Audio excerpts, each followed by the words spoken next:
Unsettled. What do I mean by unsettled? For the purposes of today, we're talking about odd-numbered scramble drills in the half field. And why do I like unsettled drills? When you grow up playing box lacrosse and you practice, everybody does everything at practice. It's not broken out the same way that it would be at a field lacrosse practice. Your defensemen are playing offense, they're running the floor. Your offensive guys are getting back and stopping transition, and it's much more free-flowing. Everybody is doing everything. And I think that when you practice that way, everybody kind of builds skill at the same level. So when we practice at St. Joe's, we incorporate unsettled work into every single practice. And when we do that, everybody does everything. The defensive guys don't just play defense, they play offense. We break our team into 4 sub-teams. We call them families. When we do these drills, we compete in those families, the crimson family versus the black family, the gray family versus the white family. And it's a great way to get practice started or to energize practice at certain moments after we've been teaching and slowing things down, get the competitive juices flowing, and really work on a number of different skills. As I say up here, it encourages passing, quick decision-making, defensive rotations, communication on both sides of the ball. So the first drill that I'm going to show you, and kind of the way I'm going to go through this, is to start with a schematic, animate the schematic so you guys can get a feel for what the drill looks like. When I watch video on the screen, it's hard for me to pick out where the lines are and so on. So I like to give you the schematic first and walk you through it. So the most simple drill that we'll do is just a 2v1 hockey, we call it. And it's a little different than most 2v1 drills. This was a warm-up drill that we would do in the National Lacrosse League prior to games. So you've got your offensive lines about 10 yards wide of the pipe. You have a defensive line, just off the pipe with the balls. Okay, to start the drill, the offensive lines break out over the top. The defensive line throws the ball up, and then he gets himself into position. And we'll talk more about the coaching points in a second. Okay, as soon as that offensive guy catches the ball, he swings it across to the other offensive guy, and then he dives underneath. And I like this drill because it makes the offensive players have to move their feet and find the passing lanes while they get into position. So they play the 2-on-1 here, ball goes in the goal. All right, pretty simple. Coaching points on offense, again, spacing, finding that visual passing lane. They're not just standing, kind of sliding down with the ball carrier. They have to actually move their feet and find the passing lane. Stick position. In unsettled drills for our guys, we don't necessarily tell them what hand they have to use unless they're close to the goal. If they're close to the goal, inside 5 or 6 yards, they should use the proper hand. The left hand on one side, the right hand on the other. Above 8 or 9 yards, we tell them make the play. If you have a higher likelihood of catching the ball with your strong hand and can still get your shot off, then do that. Make the play. So stick position is important. We coach that. Flipping your hips, so as you cross the center of the field, you have to get your lead shoulder pointed towards the goal, get your feet underneath you so you're in triple threat position. We coach our guys on finishing between the pipes, not drifting below goal line. You see a lot of times guys who are funneling to those pipes in an uneven situation, and they get out of control. They can't stop their feet. They continue to drift. We work on controlling your momentum and getting between the pipes. And then communication. This is a big one. You'll see it in all of our unsettled drills. The final bullet will be communication. We try and keep it consistent throughout. So if someone is open and they want to receive the ball, they say one more. If you throw the ball to someone who should take a shot, then you need to empower your teammate by telling them shot. So they know as soon as they catch it, they should be ready to shoot it. Defensive coaching points. Establish the perimeter. So this is actually something that I learned through one of my assistants, Michael Keating. He spent some time as a volunteer assistant at University of Pennsylvania under Coach Mike Murphy, and I think this was his rule. I didn't create this, but the number of defenders plus 6 yards. So in a 2-on-1, you got one defender, you add 6 yards, you're going to establish your perimeter with your feet as a defenseman around 7 yards. If you can reach to 8, maybe 9 if you're a pole, and you're going to give up a shot at 8 or 9 yards, I think that's something you got to deal with in a 2-on-1. All right, stick position, your stick should be above your shoulder. The face of your stick should be open in the passing lane. Create indecision. So once you've established that perimeter, you're not going to extend past that perimeter. You're going to move laterally across the field to stop the ball. Maybe you give them a head fake, a jab step, something like that to create some indecision and buy yourself time. And then the communication defensively, if you're going to stop the ball, you scream ball. If you're going to hold and try and play two, even in a 2-on-1, right? There's no other guy to wheel with you. There's no other guy to rotate. We still encourage our guys to use the communication no matter what. And wheel is our call when we can't scramble or are not going to scramble and want to rotate. So we'll go to the film here and show you the drill. Please feel free at any point while I'm going through this, if you have questions, to raise your hand. I think there'll be plenty of time at the end. So pass comes in, defense starts to establish his perimeter, creates some indecision. The offensive guy decides he's going to shoot the ball. Okay, he dives underneath. You see the attackman there flip his hips and finish between the pipes. Again, a very simple drill, but we're keeping score in all this. So the guys who are playing defense will have an opportunity to play offense. They might do this for 3 minutes aside and then flip who's on O and who's on D. And the team that has the higher number of goals after 3 minutes, they win, and the other team runs.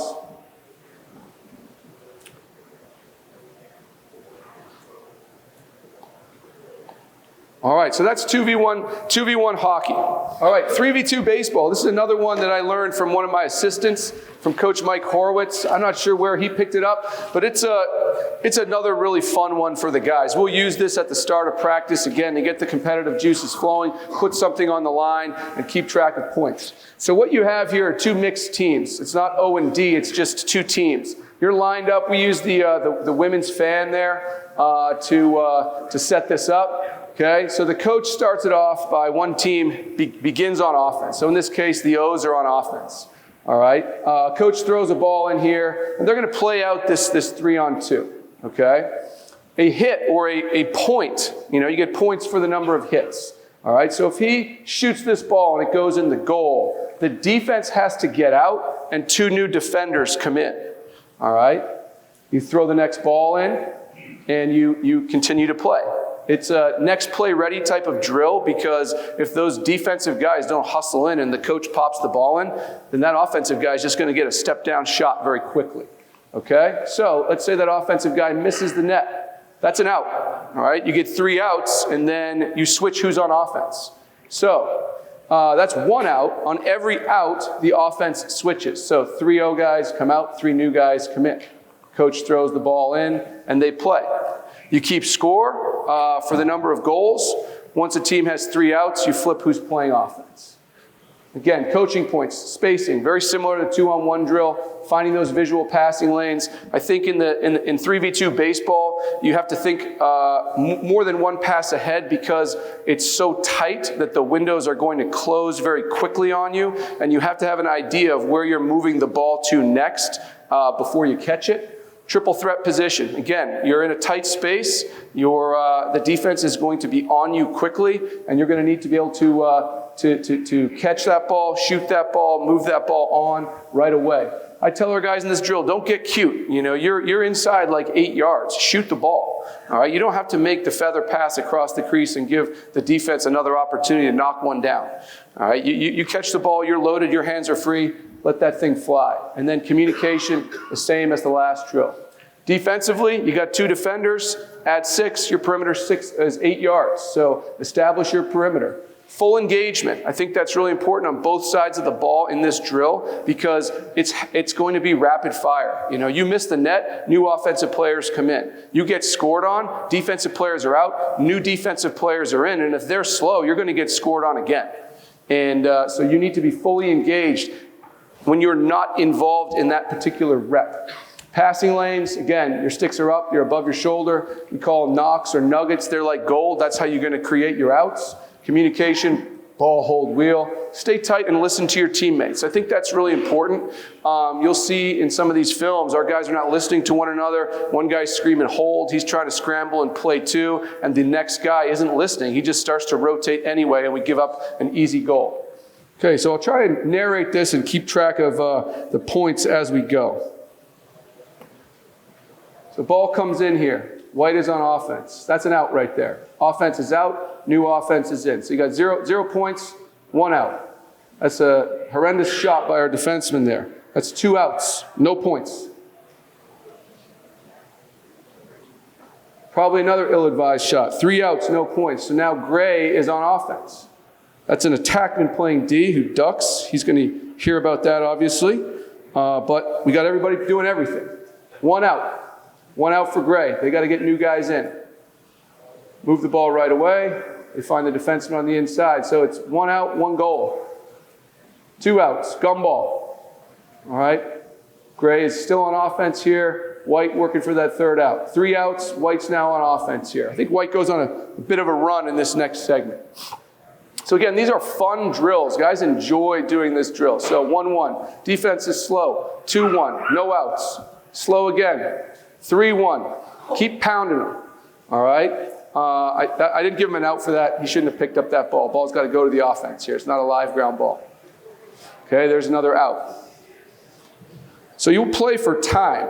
This is just a time drill. We might do 3v2 baseball for 5 minutes, okay? And you get a lot of touches, a lot of quick passes, a lot of communication, a lot of quick rotations. And again, it's a competitive drill. If these guys are playing for a 4-stop, a gasser, a half gasser, whatever it is, the ball hunt, they're getting pretty excited during the drill. All right, Crusader drill. What you have right here is, again, 2 teams. You've got your team that's in, let's call the X's the dark color, right? And you've got a team of O's that's all in the same color. And they're playing together, all right? Up top in these lines, these would be the midfielders, long stick midfielders, defensive middies, face-off guys from both teams split to both sides, okay? These X's are playing with these X's, they're playing with these X's, they're playing with these X's, all right? Same thing with the O's. How this drill works, the ball comes in over here and you have a live 2-on-1 ground ball, okay? So this is now progressing from the stick work, the quick touches, the communication to a little bit more physicality in the unsettled element, okay? So the ball gets rolled in, you have a 2-on-1 ground ball.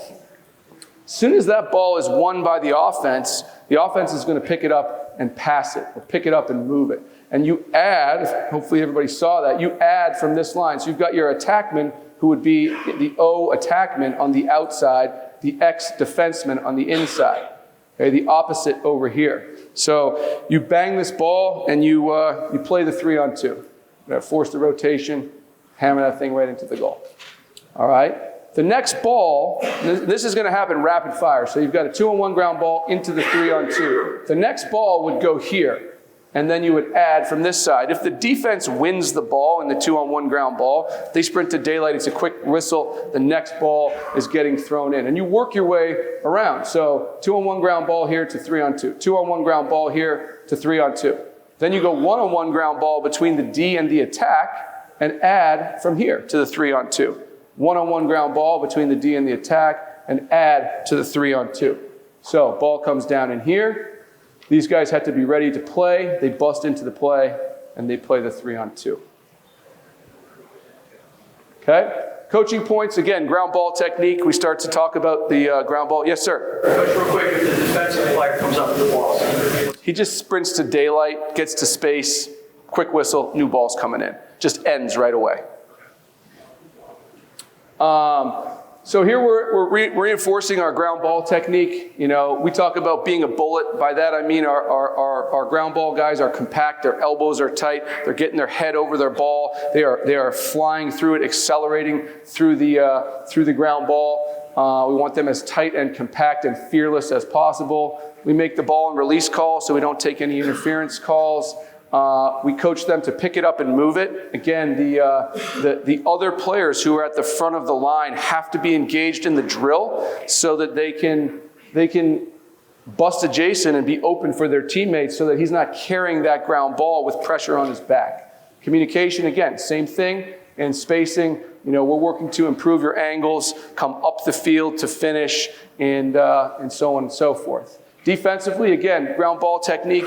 If you think about the way the drill is structured, the ball will be thrown to a position where the offensive player will generally have a bit of a head start. So for our defensive guys here, we're not just teeing off on the offensive guys. They need to work to lift their bottom hand. You know, I tell the guys all the time, it doesn't take a tough guy to swing your stick hard. Okay, these are your teammates out here. We want you to get after each other, but it's not like time to tee off on someone because you're not in a position to fight for the ground ball. Get the ball, lift his elbow, get under his hand, force him to overrun the ball, and then fight for it.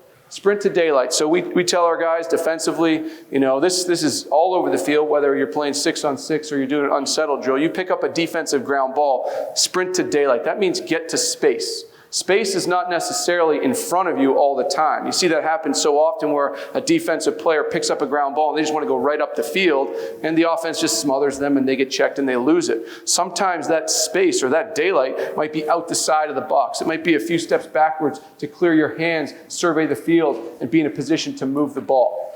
Establish your perimeter. Again, in the 3-on-2, you got 2 defenders, 6 yards. You're setting up at 8 yards. Get in lanes and stay tight, and then your communication is exactly the same. So we'll run this drill through here. Okay, in this first drill, you can't actually see the ground ball. It happened up in the corner of the box where you can't see. Okay, but you can see you add the attackman there. That low attackman isn't doing a great job down here. All right, of getting himself in that visual passing lane. He's probably a little too tight to the goal. We move the ball, find the guy on the backside. He's in position to hitch his man and make a play. So now we're over on the other side in the 2-on-1.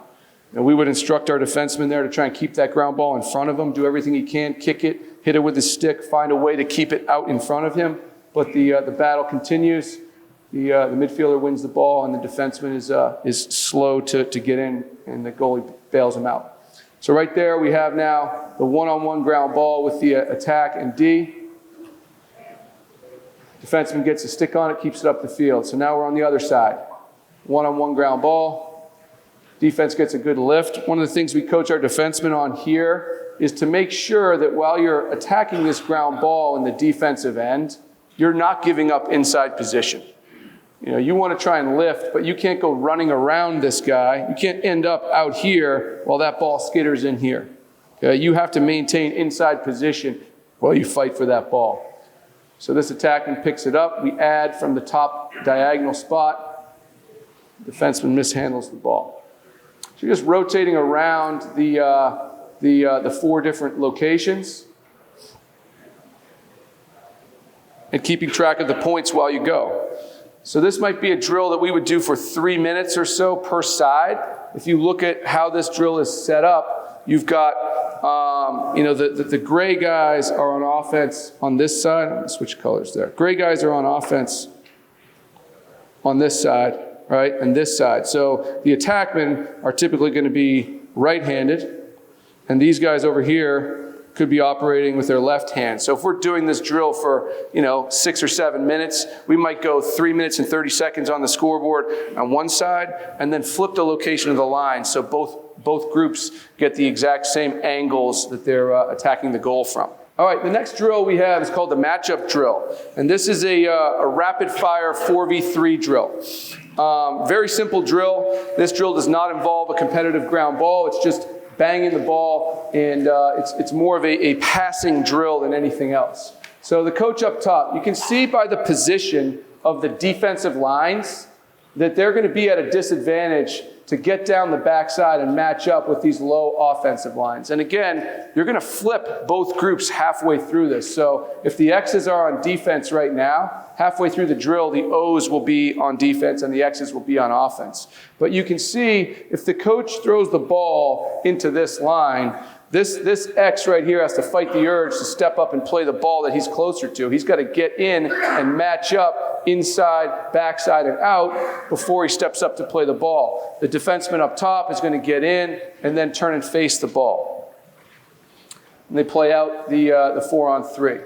Okay? The other area you could throw the ball to is the low line. So if you throw the ball to the low line, this guy right here is going to be in full chase mode to try and cut this off. It's very unlikely that this guy will be able to get over there to stop it. So again, all of the lines that are around here have to be ready to go at all times.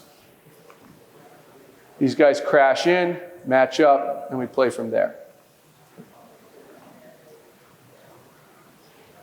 Okay, coaching points for this drill. We tell our offensive guy, you got to get covered, right? So whoever the ball gets thrown to, they got to get covered, meaning they got to draw a man.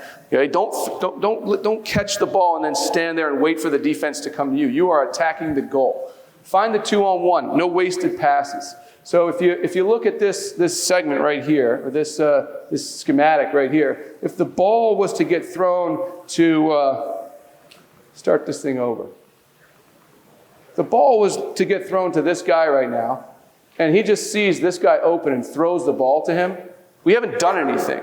And so especially our younger guys who they want to move the ball, they need to find the 2-on-1. The 2-on-1 is up top here, so you should be drawing and looking to move the ball up here. In the next segment, when the ball gets thrown to the low guy and they're crashed in, he's got to move the ball up here, and they got to get into this 2-on-1 right away.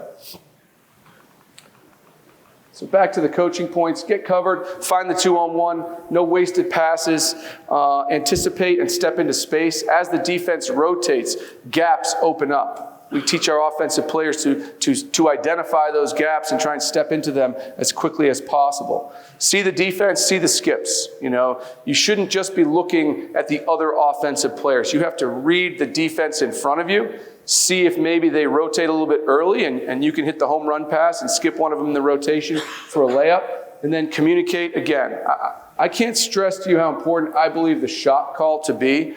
So many times in these drills, the balls are coming in very quickly, and offensive guys may lose track of where they are, or they might be thinking one pass ahead and thinking, oh, I can beat the rotation by throwing the pass one more across the crease. Meanwhile, there's no one between him and the net. So if you're the offensive player who throws the ball to someone who should shoot it, then you should tell them to shoot it by making that shot call with conviction. Defensive coaching points, all right? Crash, match up, inside, backside, then out. Establish your perimeter. Again, you'll notice these are all the same coaching points as you build up these drills. Open with the ball. Never turn your back to the ball. That's one of the things that you'll see, especially in the matchup drill, is in the 4-on-3, the guy who's playing the point, right? The ball gets thrown across, and he knows he's got to get down the backside. He just wants to turn and get down the backside. But while he turns, he can't see the ball. And that skip could be coming. So if you're playing the point and the ball is up top over here and it gets thrown over there, you need to turn with the ball and immediately throw your stick into that skip lane. Get into lanes, get to stick heads. I tell our defensive guys all the time, you have a much higher likelihood of getting hit with a shot if you do not get to the head of the offensive player's stick. Offensive players don't want to shoot the ball into you. But if you leave a window for them to shoot and you get there late, then they're probably going to try and wrap it off of you. So the better position you're in, the less likely it is you're going to get hit with a shot. Get right to the head of his stick. Get right in the shooting lane. And he'll pull it, he'll face dodge, or he'll make the next pass. Communication, ball, hold, and wheel, nothing changes. All right, so you can see here, gray is on offense, white is on defense. Ball comes firing in from the coach, and they're playing in the 4-on-3. There's number 22, the attackman doesn't know what he's doing again. Loafing around in the middle of the field, messing up the rotation. But again, these drills, the passing, the catching, the amount of reps that these guys get in a short amount of time is really what helps them to build skill.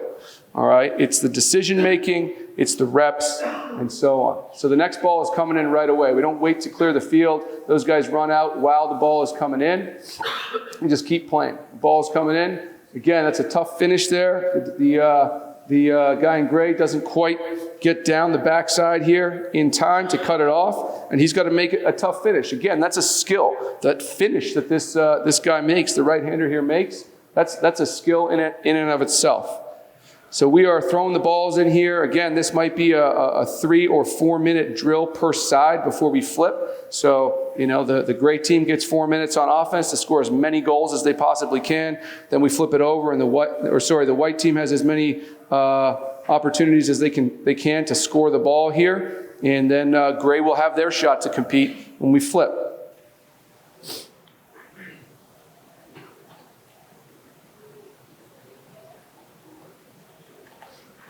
So next drill that we have, this one is a little bit more complicated. Again, another really fun drill for our players, a competitive drill. We call this the diplomat drill. And this is another one that I got from one of my assistants. He worked at Franklin and Marshall. I believe they're the diplomats. And he brought this drill over to us a few years ago.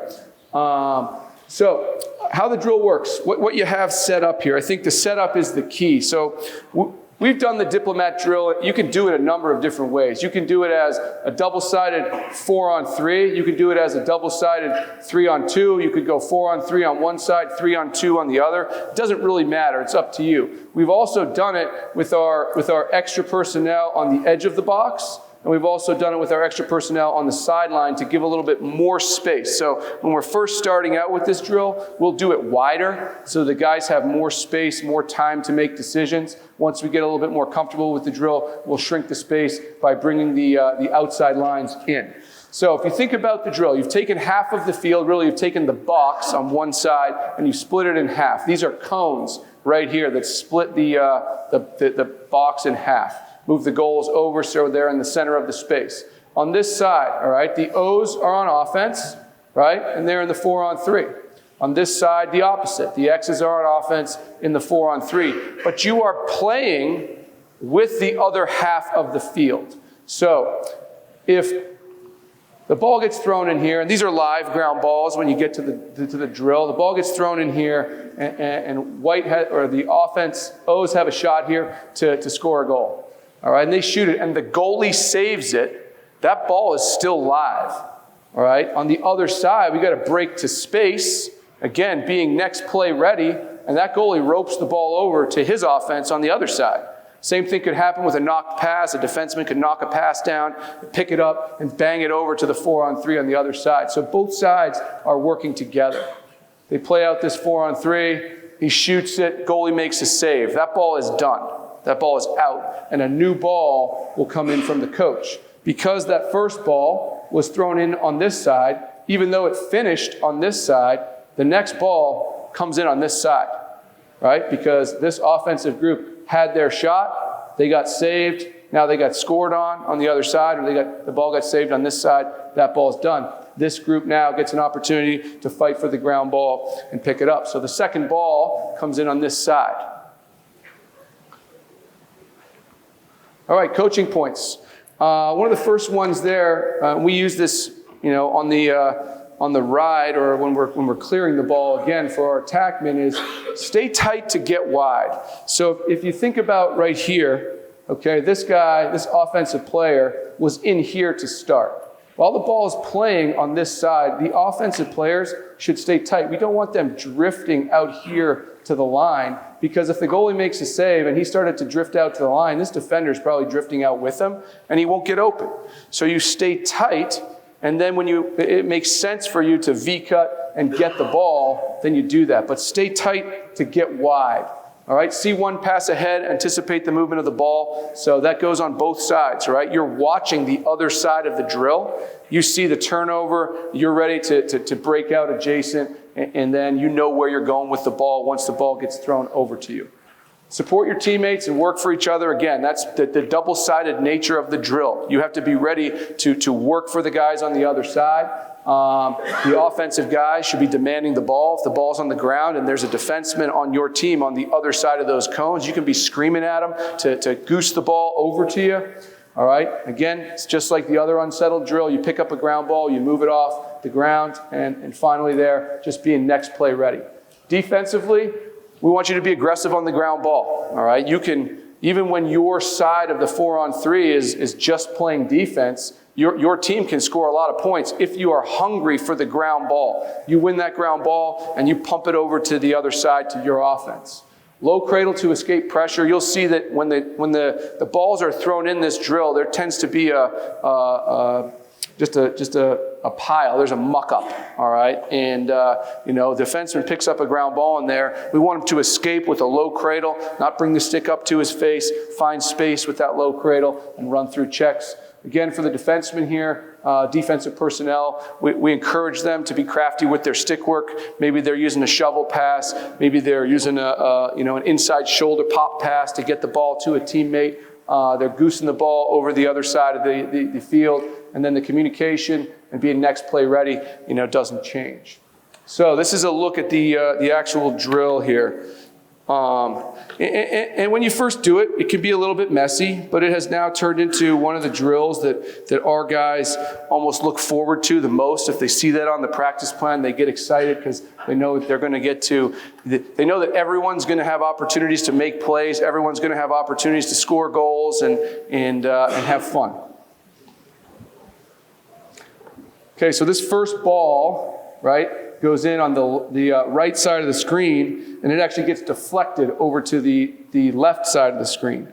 All right, so the ball came in over here and got deflected over to this side, so now you got a ground ball scrap on the opposite side. White wins it, moves it off the ground,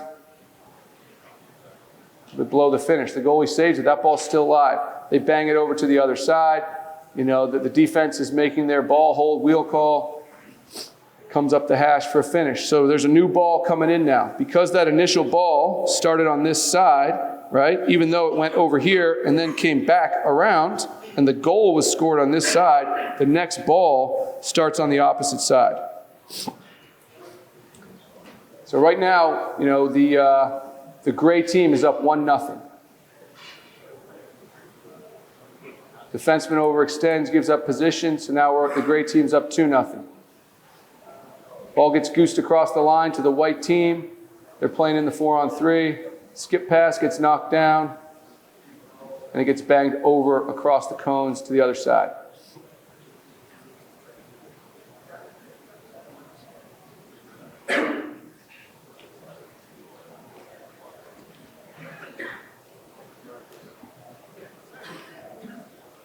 When do you sub guys through this drill? That's a good question. So it's supposed to be after 2 balls on your side, then your guys on the side are kind of subbing themselves in as you go. Sometimes it's 3 balls, sometimes it's it's 4, but they kind of work their way in. It's supposed to be every 2 balls. Every time the second ball gets entered on your side, then it's a wholesale change on that side of the field. All right, so white's kind of pounding gray here.